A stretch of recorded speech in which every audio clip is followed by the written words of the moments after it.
A day in our life as a researcher.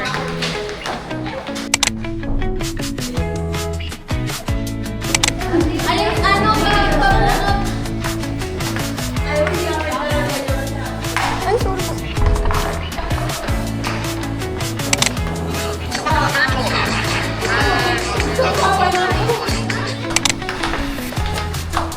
Cause I'm so fucking busy. Bantay pa ba? Uy, baba.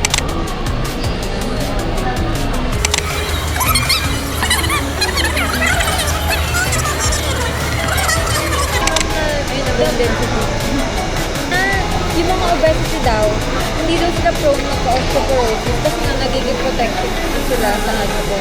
Kasi parang dito yung ano yung parang mas nagkikis-kisan. Ito yung di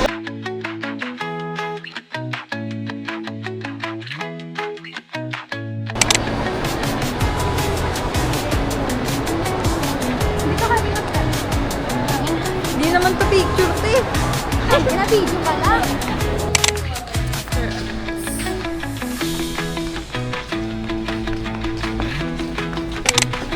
Anong sagot mo sa one? Primary cause ng glaucoma. Yung may increased IOP or ano. Or yung... Ay, yun yung compression yung din ang sagot ko. Pero may isa pa yung letter A.